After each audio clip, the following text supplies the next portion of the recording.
Welcome to the Tournament Poker Edge podcast, brought to you by TournamentPokerEdge.com, the only podcast dedicated exclusively to poker tournament strategy.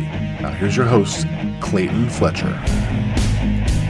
Hello once again, everybody, and welcome to the Tournament Poker Edge podcast, sponsored by ACR Poker, where right now we are in the middle of the High Five series. All the tournaments are named after things I don't understand, like Bud this and I don't know, Green that. Anyway, every day at 4:20 we take a 10-minute break, and I don't even know why. We've also got our TPE free roll this Sunday at 6 p.m. Eastern. Be there or be square. And don't forget, Venom Fever is catching on. We've got a $12.5 million tournament beginning next month on April 14th. It's a $26.50 buy-in. It is actually the biggest poker tournament ever to be played in these United States. My name is Clayton Fletcher, and I'm home in beautiful New York City. And I want to thank you guys. First off, right off the bat here, let's say thank you for all of your very kind comments and remarks about last week's episode, which featured the one and only Caitlin Komeski, who is just really tearing it up. She was very open and honest with us about her recent struggles prior to the upswing that she's on right now. She had gone through a $50,000 downswing, and we talked about that a little bit before diving into some hands that she had played in the World Poker Tour Championship out in Las Vegas back in December, which actually proved to be the beginning of her current fiery upswing. I'm wishing Caitlin all the best of luck. Looking forward to seeing her and maybe some of you out in Vegas this summer.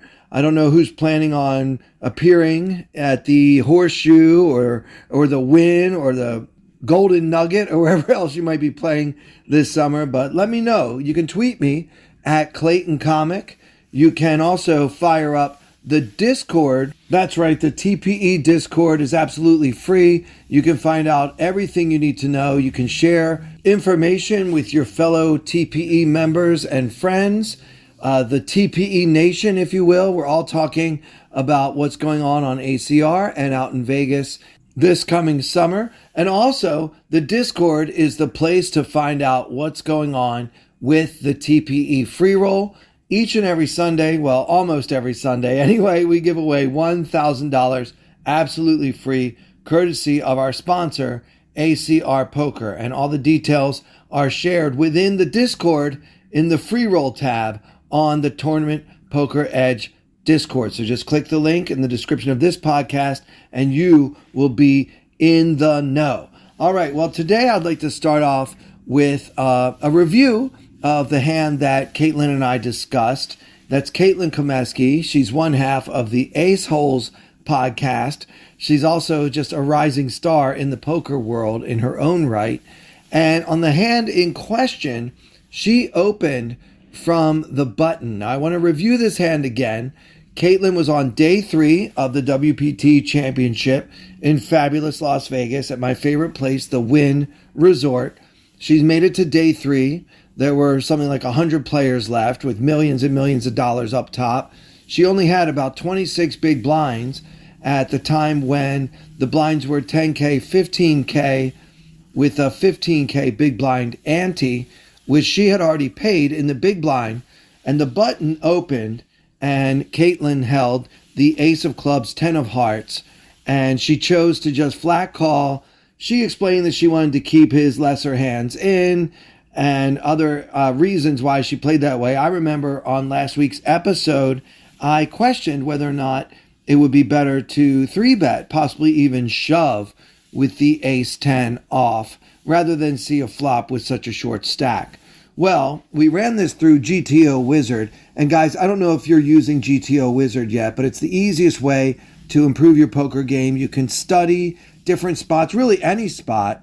You know, you can say how many big blinds there were, whether it's an ICM situation, whether it's a cash game. It really doesn't matter. And what each player should do from their various positions on a given flop or before the flop. And you can just go through and kind of see what the artificial intelligence has discovered about no limit hold'em. GTO Wizard is incredibly easy to use. I still use Skype to record with like Caitlin and anybody else who is a remote guest on the podcast. It's all about Skype for me because I just don't know anything about technology.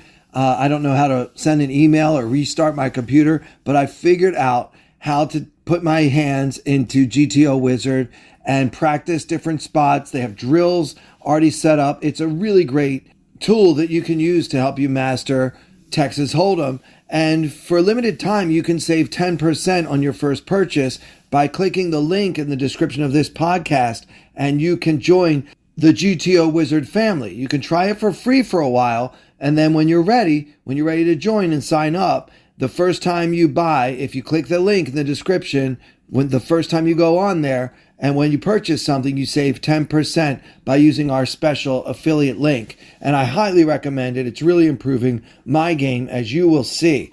So anyway, getting back to this ace 10. So it's a button open. She's got about 26, 27 big blinds in the big blind, and she just called. Well, the wizard literally always shoves. It's a 100% shove versus a button open in the MTT world. So that was a bit of a surprise to me. You know, the guy only opened for 2 big blinds, and now she's just going to stick in 30. But if you think about it, by the time he opens, there's already 40,000 in the middle. And now this guy puts in another 30. So there's 70,000 in there at that point, and she shoves for 420,000. So, I mean, it is a lot. You're laying 6-1 to take it down. But I guess the idea is that you probably won't be called because the button has a pretty wide range.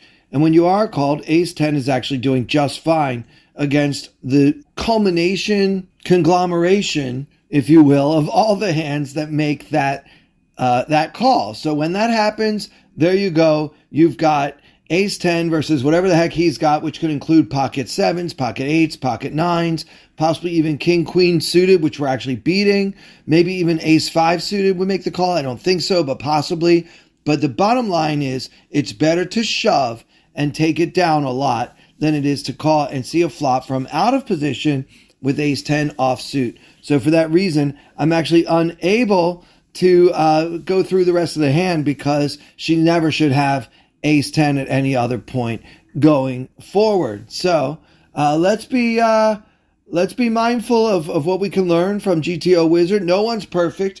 Caitlin is an excellent player, but even she makes mistakes. So I want to move on to review another hand. This one is going to be from the $109 Mystery Bounty Tournament that we actually discussed here on the podcast 2 weeks ago. Because we had Caitlin on last week, I didn't want to go over one of my hands with her. I thought that would be not the best use of our time, so I'm going to go back to the hand that we discussed on the episode from 2 weeks ago, which would be March 1st. Yeah, March 1st. So we're going to review the hand quickly, and this time I'll let you know what GTO Wizard thinks of my play on day 2 of the $109 Mystery Bounty Tournament. The blinds were 700 and 1400, and I had lost a bit of my starting stack. You guys may recall that I entered day 2 action second in chips with like 750 players-ish remaining, and I had lost about a third of that, and I was down to 248,000, which is still almost 200 big blinds, doing great despite all the carnage and gambling I had been doing. I hadn't collected any bounties at this point. A loose aggressive player opens under the gun to 2,800 off of a stack of 60,000. So about 43 bigs there, and the action folded to me in the small blind.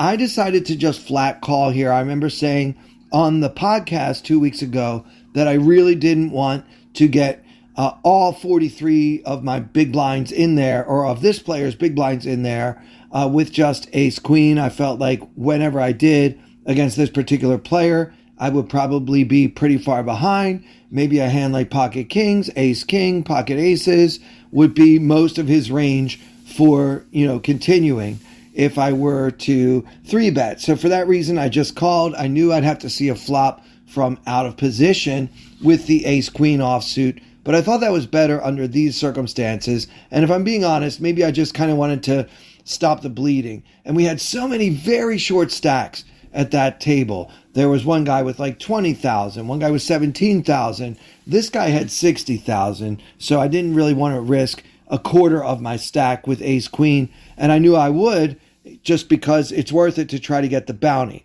So I wanted to kind of hit the flop first and see what might develop. So I decided to call from the small blind. At that point, the big blind folded. And by the way, the GTO wizard actually approves of my call, but only 17% of the time. And the other 83% of the time, we're doing a raise that is not a shove. Just a smallish kind of 3-bet, standard size 3-bet off of 43 big blinds. So I found that interesting. You are allowed to call, but it's not the most common play. It's what we call a low frequency option. So I made that low frequency option, and I saw a flop of 8-7 deuce rainbow. And now with 8,400 in the middle, opponent had 55K behind. I checked, and my opponent checked behind.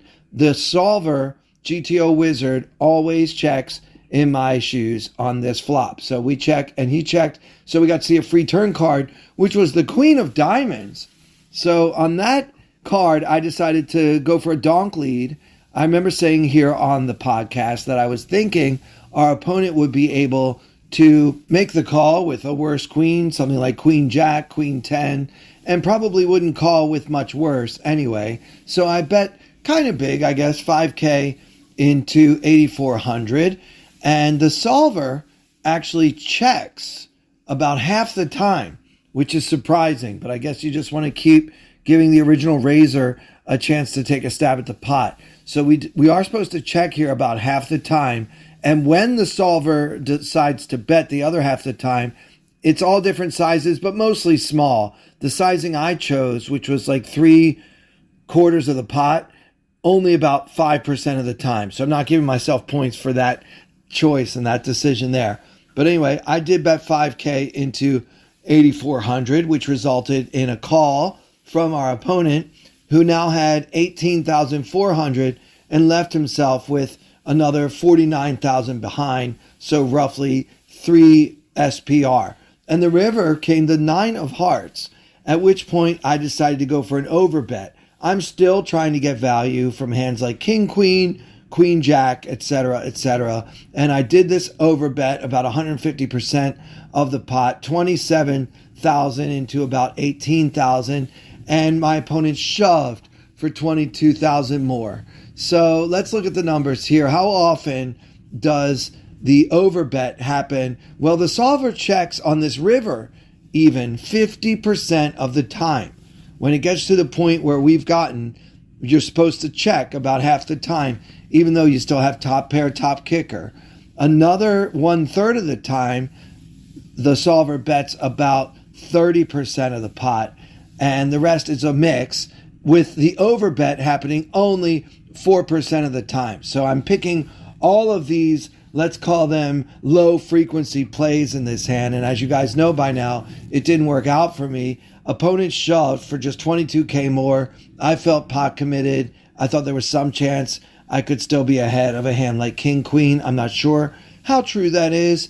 I called getting about 4-1 and lost to jack of hearts, 10 of hearts for a rivered straight. So versus the shove, once you have overbet and then it's just a little bit more to call, the wizard still folds about 70% of the time and calls about 30% of the time. So overall, I would say that hand, my play in that hand would not be GTO wizard approved. But you know what, guys? That's why we use the program. That's what it's all about. You can enter all your hands. You can look at your spots. You can actually upload your hands and have the program analyze your play and find holes in your game, which I am finding obviously extremely helpful, as I can go through and figure out what's wrong with my game and why I'm not the biggest winner on ACR Poker. So let me know what you guys think about GTO Wizard and the way we've been going through the hands. Again, I'm on Twitter at Clayton Comic, or you can just hit me up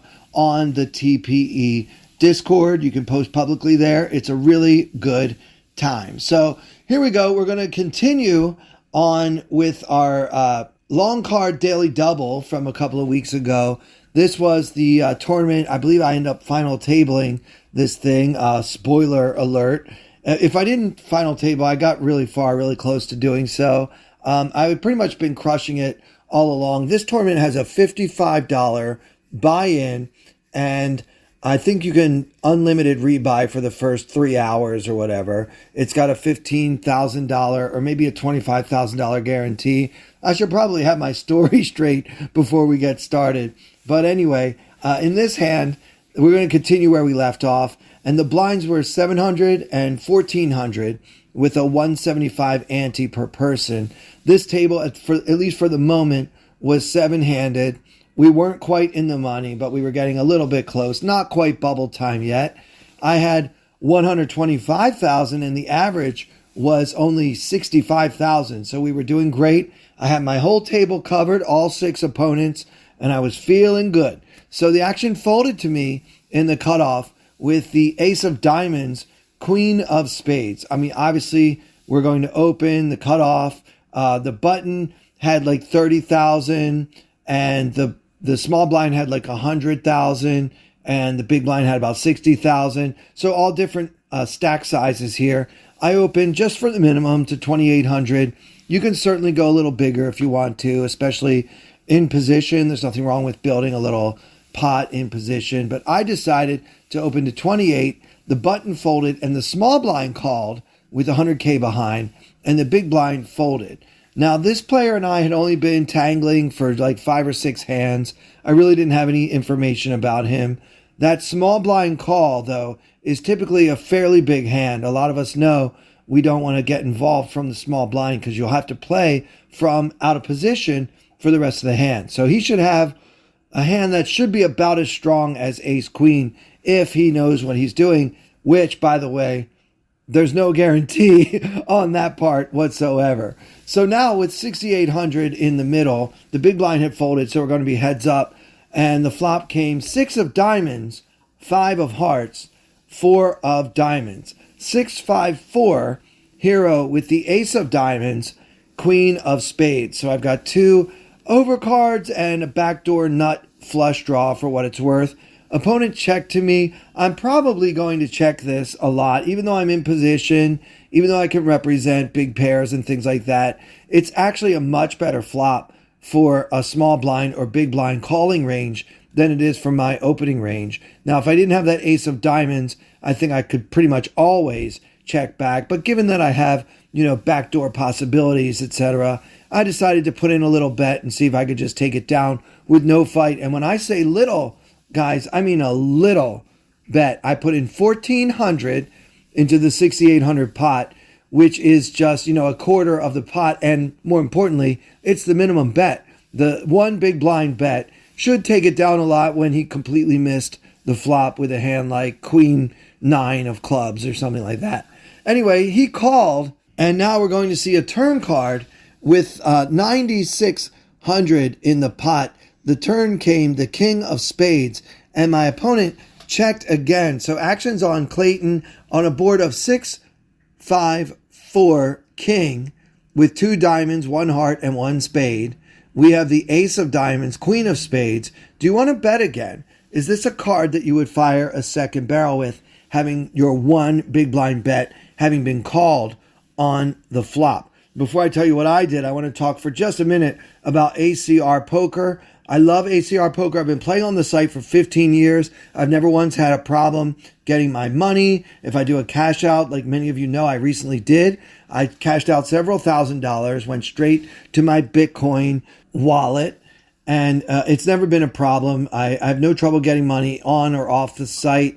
I love the wide variety of games that they have. It's a really great U.S.-facing poker site that you should get on. For now, if you guys are interested, what I want you to do is click the link in the description of this podcast, and you can receive a first-time deposit bonus of 100% of your deposit, up to $2,000, just by clicking that link and then using the promo code TPE. I think you'll be glad you did. You can come and join the fun, get involved, maybe try to run up a bankroll so that you can buy into this $12.5 million Venom next month on ACR Poker. So just to review, we're on the turn. The king of spades hits the board, 6-5-4 king, and we have ace queen, no pair, no draw, and opponent checks after having check called a one big blind bet on the turn. Do we want to fire another barrel at this point? Well, I think you certainly can. I mean, he could have some straight draws, maybe a hand like ace three, a suited that might have called from the small blind, maybe something like 7-9 suited. Probably shouldn't have called from the small blind, but you never know. In these $50 ACR tournaments, especially against an unknown opponent, you can't really put people on GTO ranges necessarily. I don't know what other hands we could be beating. Maybe a random diamond draw that's just slow playing and doesn't check raise on the flop. Maybe like Jack 9 of diamonds that flopped a diamond draw is theoretically possible. Overall, I don't know what we can really get to fold. If he's got a piece of this board, I don't think he's going to fold for one bet when the king comes on the turn. That said, that king is a way better card for the raiser than it is for the caller in the small blind. He shouldn't have very much king X in his range at all. And so that's actually an argument for making a move here and firing that second barrel at it.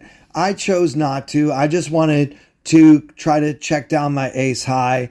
I think it could be good a lot. Maybe we'll induce a bluff on the river. I don't know. Can we even call a bluff with ace queen? I don't know if we should, but I decided to check behind. But let's just acknowledge there are other plays available that could be good. So I chose to check. I'll be interested to run this hand for next week's episode through GTO Wizard and see what the wizard has to say about my decision to check it back when a card that is better for my range than for my opponent's range hit on 4th Street. Anyway, we did both check. There's still 9,600 in the middle, and the river comes the king of heart for the final board of 6 of diamonds, 5 of hearts, 4 of diamonds, king of spades, king of hearts. And now our opponent leads out for 4,000 into the pot of 9,600. So just about 40% of the pot, just a smidge over that. And so I'm getting a little worse than 3-1 on a call. So does ace queen work for us as a bluff catcher? I mean, first of all, with the king going king, runner, kind of makes me feel like it's not a great card for our opponent to bluff at all, and that he shouldn't have that many bluffs. It's like if he didn't bet the turn when the king hit, why is he suddenly betting the river when the king hit? I don't know. I guess my curiosity got the best of me and I decided to make the call. I felt like ace queen was good enough, and then maybe I could beat like a random 7, or like I said before, perhaps a busted diamond draw, although having the ace of diamonds does diminish that a bit. And I got owned. My opponent turns over the ace of clubs, 5 of spades, and got maximum value for middle pair on the 6-5-4 flop. So that was kind of a disappointing hand at this point in the tournament, but it didn't cost me that much. But I like to look at these smaller pots once in a while. Lots of podcasts, people will talk about the biggest pots they played and all the huge things that happened while they were playing. I'm here to talk about the little things that happen over and over and over, because if we get these things right, you're like, how often are you going to have a straight flush? How often are you going to have 4 of a kind? How often are you going to be facing a river bet after you check back on the turn? That happens way more often. So it's more important that we learn how to navigate these spots and play them well. I'm not sure how I feel about my call. I'm eager to find out what GTO Wizard has to say, especially with no reads on my opponent. This might be a spot to just let ace queen go right into the muck rather than getting absolutely value towned by the ace 5. I'm interested to know what you guys think about that. I'm hoping that all of us can be together this Sunday on twitch.tv/killingbird, which is where we're going to have the TPE free roll this Sunday, 6 p.m. Eastern. We're giving away one $1,000 courtesy of ACR Poker. Guys, let me know what you're up to. Tell me when I'm going to see you in Vegas. Who's going to Vegas this summer? Where are you going to be? What are you excited to play? How much money are you planning to win or lose? And let me know everything on Twitter at Clayton Comic or in the TPE Discord. And that'll do it for this episode, guys. For everyone here at Tournament Poker Edge, and with special thanks, as always, to our very generous sponsor, ACR Poker. I'm Clayton Fletcher. Thank you so much for listening. I wanna hold them like they do in Texas, please. Fold them, let them hit me, raise it, baby, stay with me. Lock in intuition, play the cards with babes to start. And after she's been hooked, I'll play the one that's on her heart. Oh, whoa, whoa, whoa, whoa. I'll get her heart, show her what I got.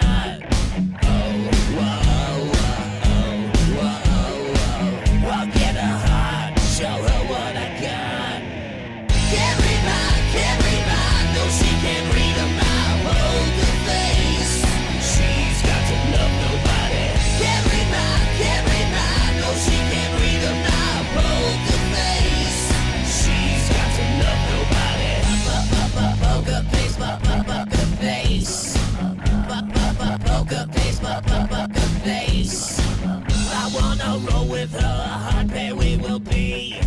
While little gambling is fun when you're with me. I love it. Russian roulette is not the same without a gun. And baby, when it's love, it's not rough, it isn't fun. Oh, whoa.